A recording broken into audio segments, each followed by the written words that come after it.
All right, world. Welcome to episode number 5 of the Jimmy Canz Show.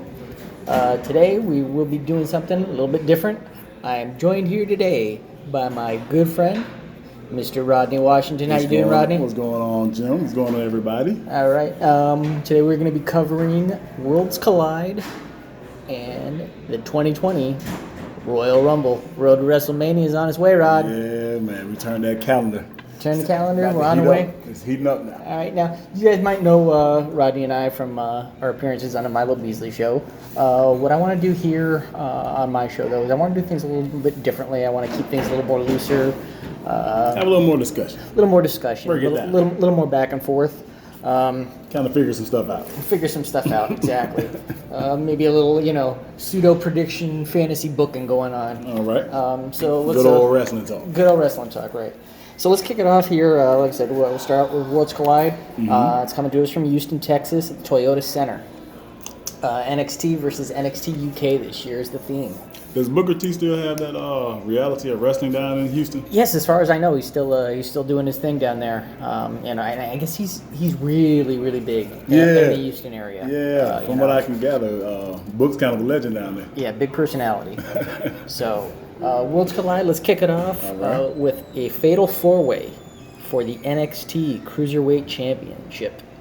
Champion Angel Garza representing NXT, and also representing NXT, Isaiah Swerve Scott, who qualified 2 weeks ago, defeating both Tyler Breeze and former Cruiserweight champion Lio Rush. Mm-hmm. And they'll be taking on from NXT UK, the Kiwi Buzzsaw Travis Banks, and the Irish Ace Jordan Devlin. Now, I'm going to be honest with you. I'm going to lean on you for this one a lot. All right, man.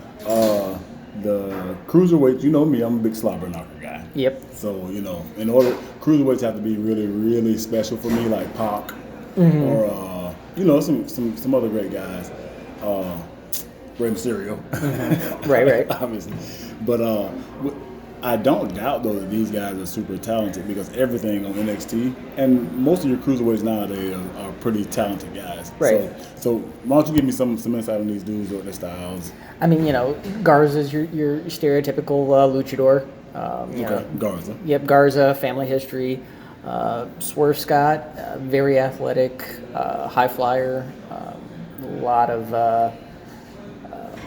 high impact maneuvers. Okay. Jordan Devlin, trained by the Prince himself, Finn Balor. Okay. Very similar style to Finn, kind of. So, some sling blades in there. Yeah. Think about Finn. I mean, very similar. Mini Finn. Yep. Travis Banks, he's probably the most powerful of this group. Okay. Can still do some aerials and everything. A lot of slams. Yeah, but he relies a little bit more on his power. He's not Roderick Strong slamming. No. Okay. All right. So so there we got it. So which way are you thinking on this one? So,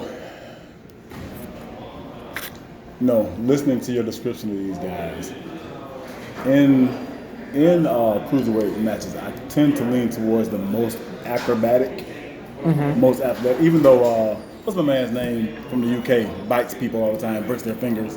Oh, Pete Dunne. Pete Dunne. He was a cruiserweight with a different style. Right. But generally speaking, you have guys that are very, very athletic, do a lot of eye-catching moves. Right. So I'm going to go with our most athletic guy, the gentleman that you said had the lucha background. Right. The current champ. Yeah, the current champ. I think the retain. I think that was my prediction on. Right. But I'm more informed this time. Yes. Just as I said, with our Milo Beasley appearance, I really don't see a lot of matchups on this card where NXT UK is going to probably get the W. Business reasons have a lot to do with it. Obviously, NXT is the brand that they're putting up head-to-head with AEW on primetime cable TV. Exactly. So they've got to make that brand look strong. But I don't think you can completely bury NXT UK. Yeah. They've got to get something somewhere, and I think this is the perfect match to do it. Gotcha. Because, the UK guy doesn't have to beat one of the NXT guys. He can beat the other UK guy. And then that even sets the tone for when they get back to the UK. Exactly. So like I said, as I said before, I think Jordan Devlin is going to take the W in this one. Give NXT UK, at least one W. Does Pete Dunne ever return to the? He's out of 205 now, right? He's out of the cruiserweight division. He never really was in it. I mean, because he's just a former UK champion, and then ended up, going over to regular NXT. Okay. So, but he's could fit in there, right? He could. Yeah. He could, absolutely. I know he was a full-time champion. Yes, absolutely, he could fit in there, but that's not where they utilize him. Gotcha. So, like I said, I think Devlin's going to take this one and will probably, at least for the short term, move that cruiserweight title over to the NXT UK brand, give them a secondary title, because the majority of that roster are cruiserweights anyway. Those UK guys, their size. So it gives them a secondary title over there for a while, and it frees up a spot on the card of the main NXT brand. The takeovers usually are 5 matches, and with the cruiserweight title over there now, that's 5 championships. Okay. So take up your entire takeover. Every match will be a championship match that leaves other people off. You can't develop other storylines. So if you move that title over to the other brand, you're freeing something up there. Okay. So like I said, I think Devlin gets it probably by pinning Banks. That way the NXT still looks strong. Neither of the NXT guys took the L. So makes sense. That would make sense. Mm-hmm. So our next on the card, challenge match, representing NXT UK, Mustache Mountain, Trent Seven and Tyler Bate, taking on the reformed for one night only DIY, representing NXT, good old the Blackheart Tommaso Ciampa, and my boy Johnny Wrestling, Johnny Takeover, Johnny Gargano, Johnny Ohio, Johnny Cleveland, specifically. Yeah, DIY. Those are 2 pretty big superstars. But it kind of reminds me on a much, much, much smaller scale, like when Sting and Luger would team up. Mm-hmm. You really got 2 dudes that could, either one of them could carry like the main title by themselves. Right. I think Ciampa is more of a main titleist than Gargano. I just think that being the viciousness of his character will allow him to be a champion more. Mm-hmm. But they're both about the same place. Mm-hmm. So I think when you put those 2 guys together, pretty much whoever they go against, unless it's a true tag team champion quality team, you know what I mean? Right, absolutely. You can't really justify those guys losing to just another tag team. Right, and I think you've got Takeover Portland, only a couple of weeks after this. Gargano's already been announced to be facing Finn at that, and it's looking more and more like Ciampa's going to be challenging Cole at that as well. So I don't see how you can have DIY lose going into that next thing. I think you've got to make them win, keep them strong going into the next thing. So I'm going DIY as well. I think so. I think that makes sense. So now, our next matchup, representing NXT UK, former NXT UK Women's Champion Toni Storm, will be taking on Rhea Ripley, who will be defending her NXT Championship.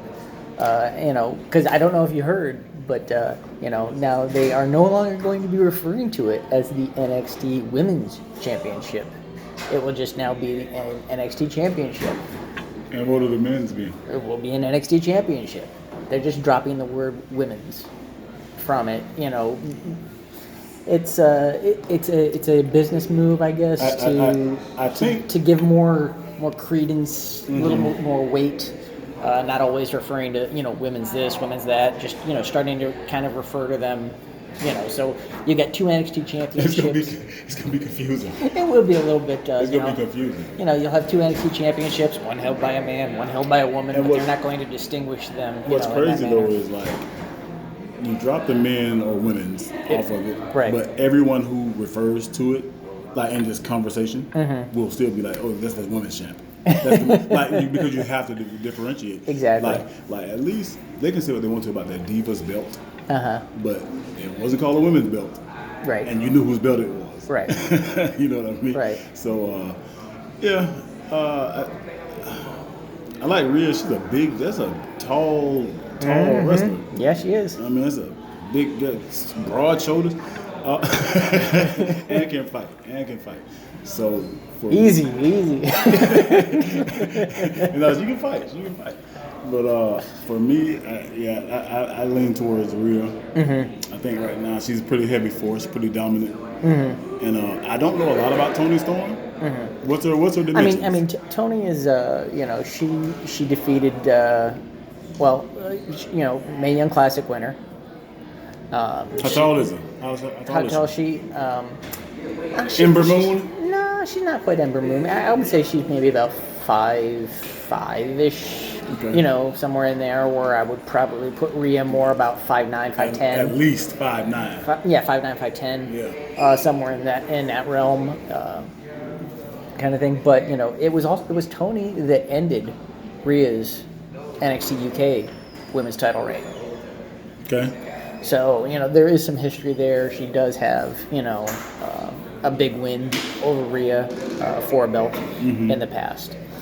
So, but I'm going to agree with you. I think Rhea is the direction that they're moving in right now. I can't wait for Rhea to make it to the main roster. Mm-hmm. Well, I kind of can because I don't want them to ruin her.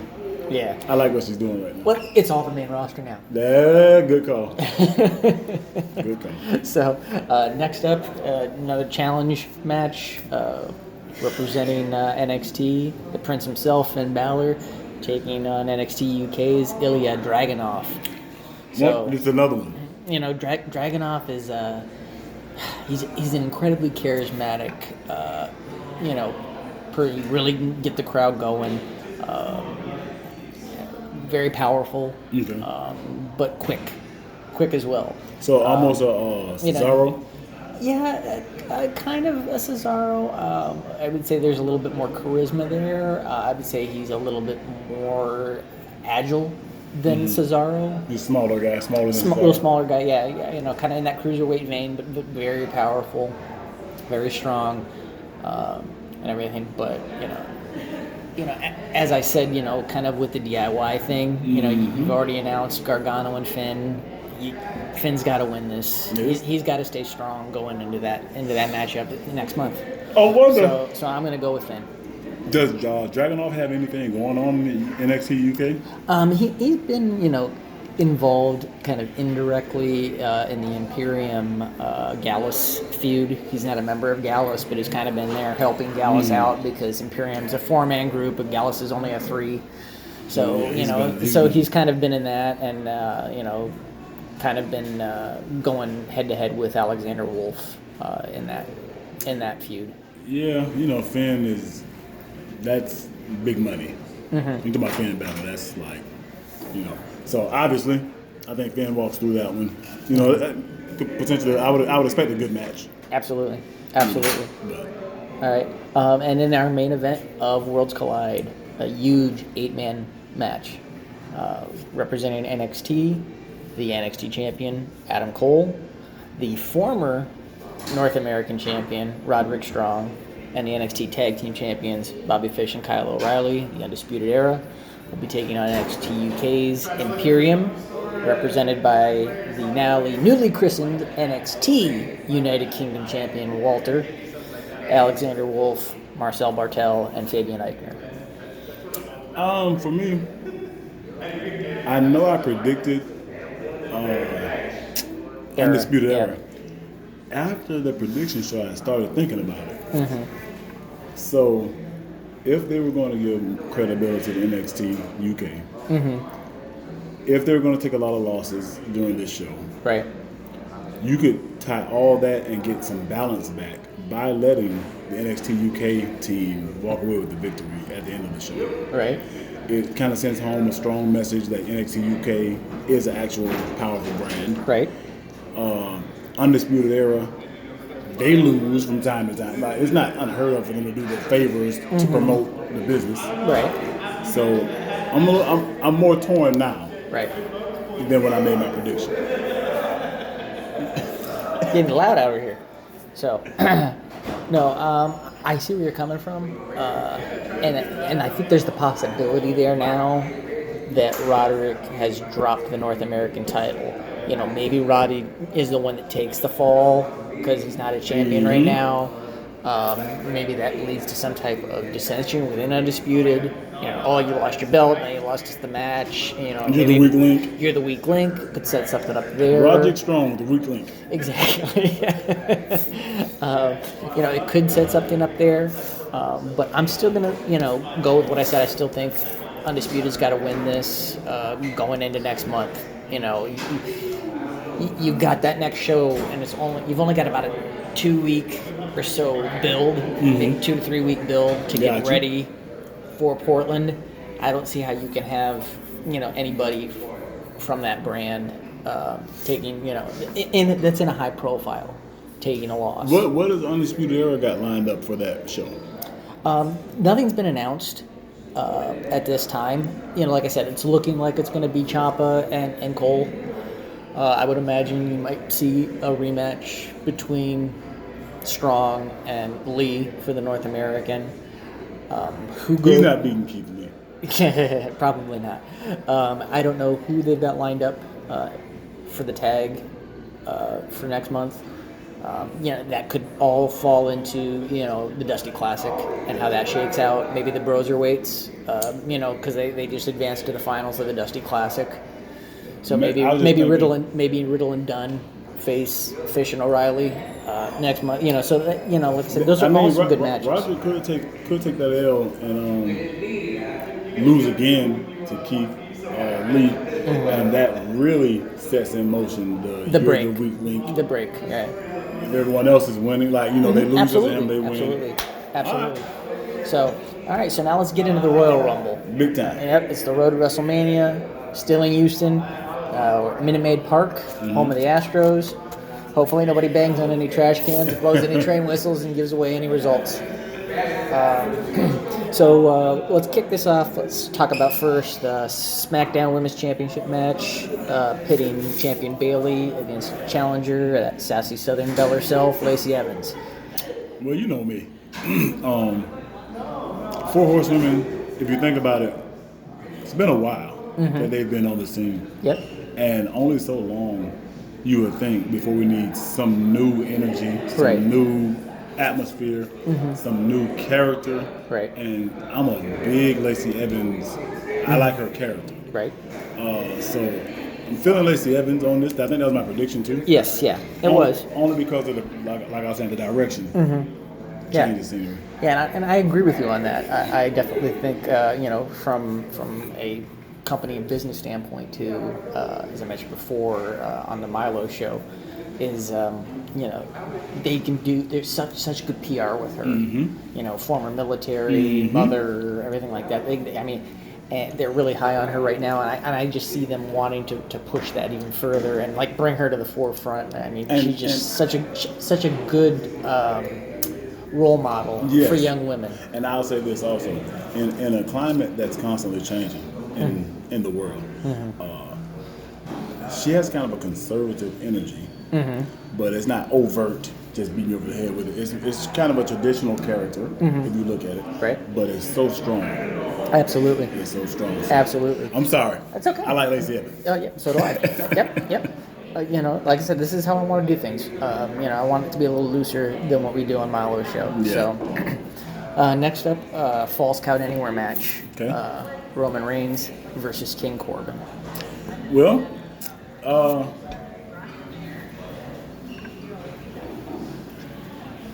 I'll talk to you about this offline. I was so high on Baron Corbin in NXT, the lone wolf Baron Corbin with the thinning hair, you know, his attitude and everything. But they really gone in a different direction with him. That being said, the Falls Count Anywhere is a huge variable. Yep. You don't have to be better than somebody to beat him in a Falls Count Anywhere match. No, you don't. Because Falls Count Anywhere, that means anything goes. Corbin, does he have some henchmen? He's got Dolph, he's got Rude, the Revival are kind of in his corner as well. You know, I see what you're going with there, but you know, Roman's got his family in his corner now too. The Usos are back, so he's not, you know. It's a variable. Yeah, so he's not going it alone anymore. It's a variable on this one. Personally, I really hope that this ends that feud. I'm over this feud. Yes. You know, Corbin got the W over him at TLC in December. I don't think Corbin's going to be the ultimate winner of this feud. Yeah. So if this is the culmination of the feud, I think Roman's got to take it. Gotcha. I'm ready for it to be over too. I agree. Next up, just added this Monday for the United States Championship, champion Andrade taking on Humberto Carrillo. You just introduced me to this gentleman earlier this week. Yes, I did. I told you. Yes, Humberto. He's good. He's good. Him and Andrade, they have a very lucha style, but they're bigger guys with the lucha style. It's kind of like two Eddie Guerreros, like Eddie Guerrero versus what's my man with the red hair back in the days?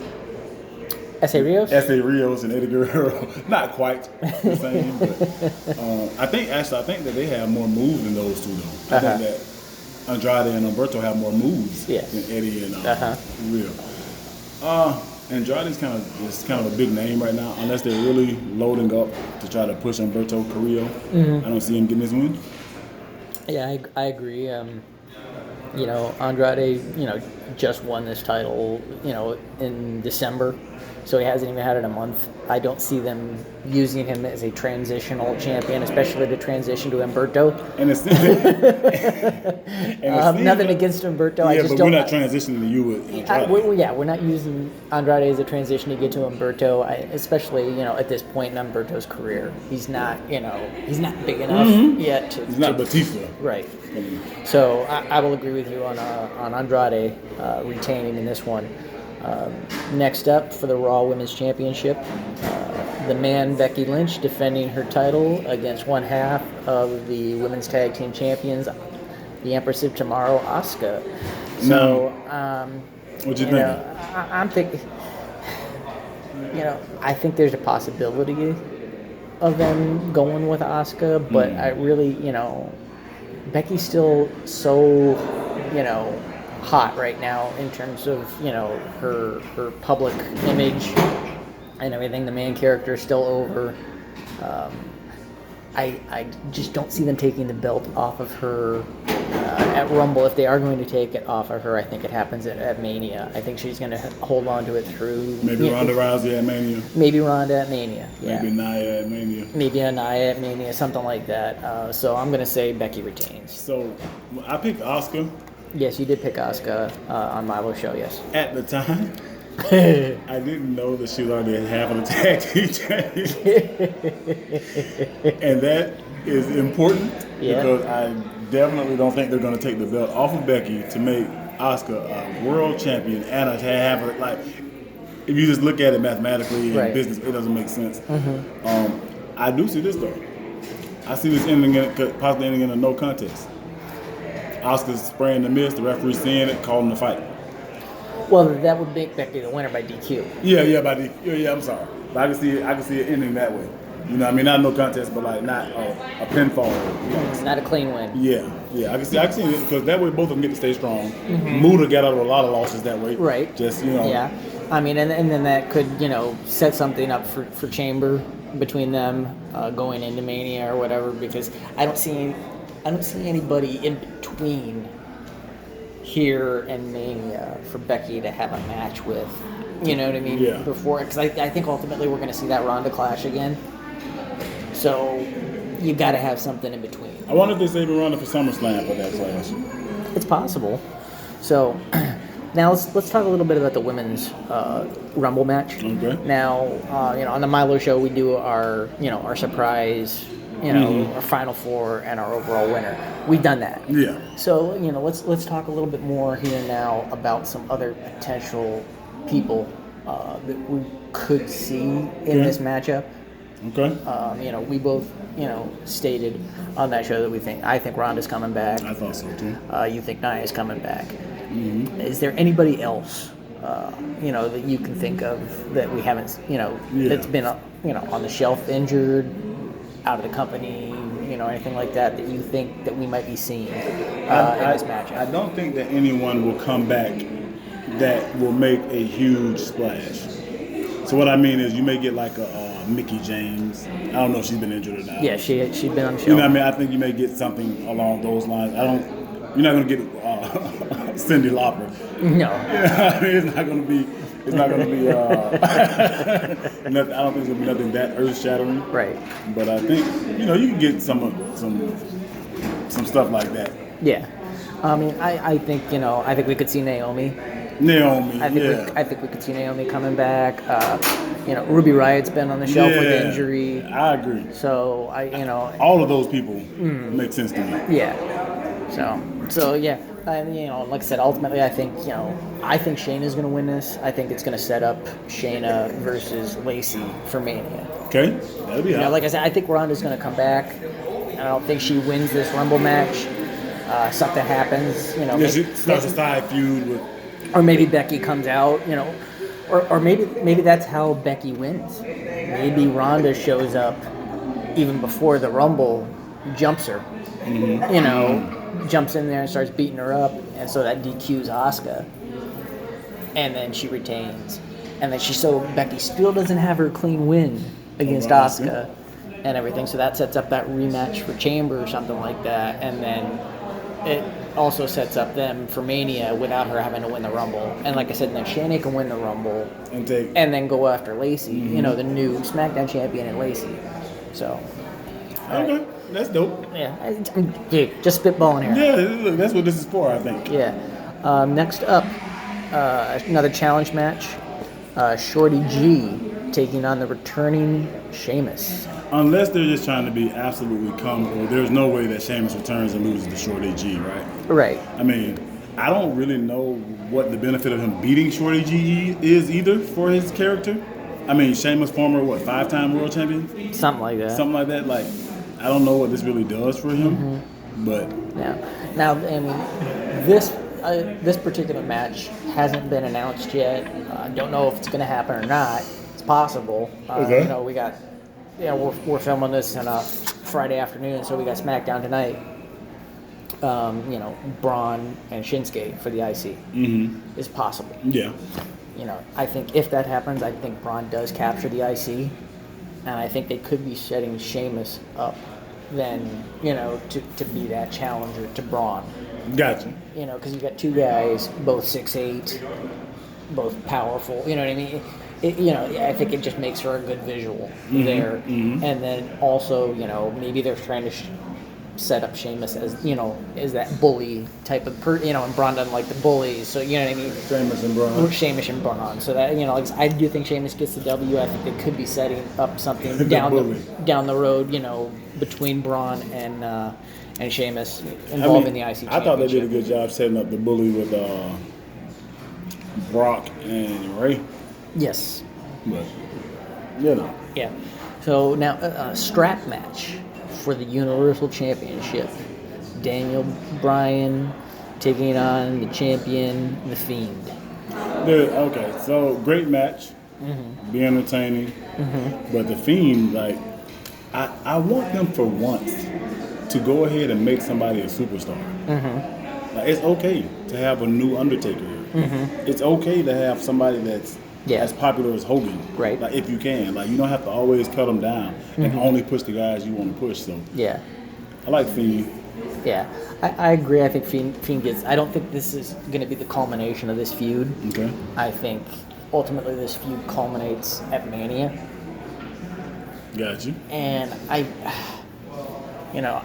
been kind of racking my brain a little bit, trying to think of how they could do it to culminate it, and because you can't have anybody. I mean, the way they've set him up, you can't have anybody beat the Fiend. No, I mean so, he was taking curb stomps like they were Tic Tacs. Right. So when Bray faced the Miz, he was facing Bray, not the Fiend. You got a chance against Bray. Exactly. But if you're Bray, then why would you ever enter into any contest as Bray? You know what I mean? Knowing that. So I think for that reason, Bryan, they need to set something up where Bryan outsmarts him. Bray? Outsmarts the Fiend, more or less. Gotcha. Kind of. And I think a way they can do that, and it plays into history a little bit too. Bryan did spend a little time in the Wyatt family, if you remember. I do remember. Everything. So, I mean, he could talk about that. He goes, I was there. I was in the fold. I know your weaknesses. I know your Achilles heel, and play the whole thing, and do the whole thing. Be like, Abigail's alive. Abigail's alive. Kind of thing. Play that whole thing. So, you build it all up. You get to Mania. He's in there with the Fiend. The Fiend's beating him down, and everything. And then all of a sudden, the lights go down. Spotlight hits the top of the ramp, and you just see the rocking chair there moving by itself. Then goes out again, and when it comes back up, there's a woman sitting in it, and everything, and it plays like the old Bray theme and everything. And then this woman comes down, and it's like, and the Fiend gets, and he's like looking, and he takes the mask off. He pulls the mask off and everything, and he's not the Fiend anymore. Now he's Bray, and he's sitting there and he's staring, and he's, oh my God, it's Abigail, blah, blah, blah.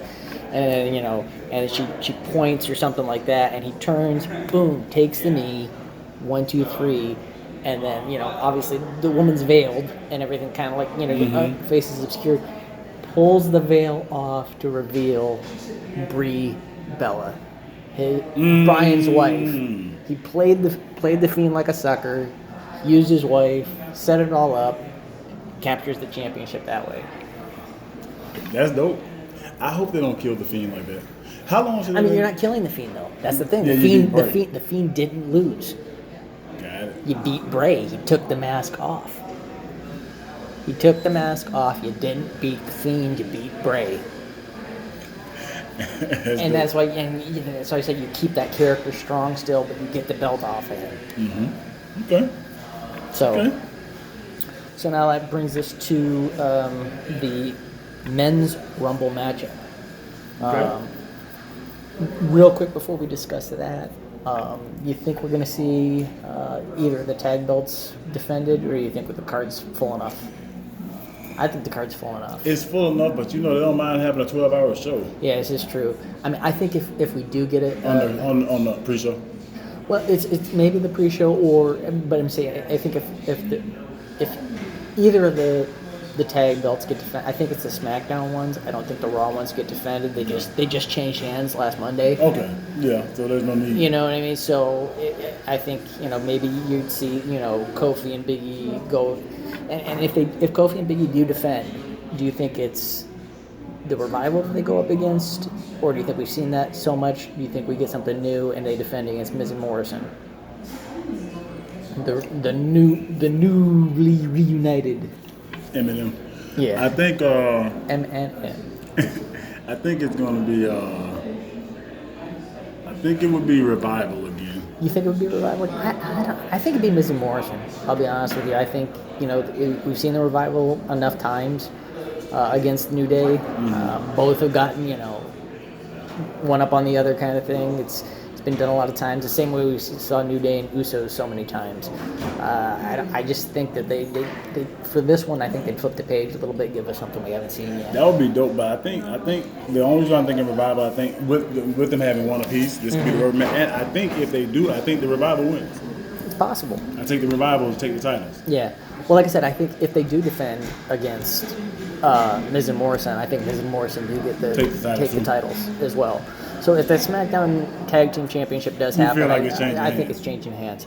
So again, like I said, we discussed the Rumble on Milo's show. We did our our surprises and finals and all that kind of stuff. So let's talk about some other names that we could potentially see. I brought up Kane. You brought up. Who was it? Who was your surprise for Sting? Sting, that's right. Sting. Then Goldberg? It's possible from the aspect of the rumors out there right now are that we're going to get another Saudi Arabia show between Rumble and Mania. So, you could get a Goldberg to come out there to set something up for Saudi Arabia, because we know the Saudi royal family loves nostalgia. So, Goldberg's a possibility. I think, is Tyson Fury a possibility?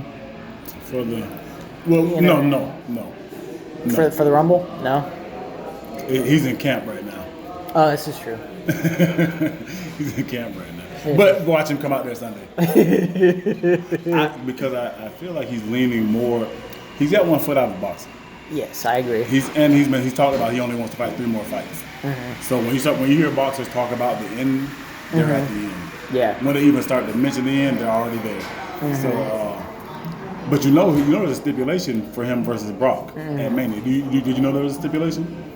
Of who? Tyson Fury versus Brock at Mania. Well, I know they've discussed it, but I mean, I only see that happening if Tyson wins his fight. That's the stipulation. Yeah, if he, I mean, there's nothing in it for him if he loses. The stipulation is he has to be Wilder, and then he gets to fight with Brock. So, and halfway, you can't play boxing. You got to be in it. Right. So, I mean, this event is in Texas. And everything. Like I said, it's in Houston. We've already talked about Booker. And there's a possibility. Yep, there's a possibility. I think Book's a strong possibility to make an appearance. Again, home state, stuff like that. Taker, Taker's right there. He could show up in the Rumble. Though? Yeah, he could show up in the Rumble. And like I said, it could set something up for Saudi Arabia. Him and Goldberg in the Rumble. Oh God! And then a rematch in Saudi Arabia. That it's a possibility. Again, Texas. You can't say Texas without bringing up Stone Cold Steve Austin. That would be hype. I mean, granted, he doesn't live in Texas anymore. He lives in Los Angeles. But he is a native Texan. What about who else was I thinking of? Tony Atlas? No. But like I said, Rock. those are Rock.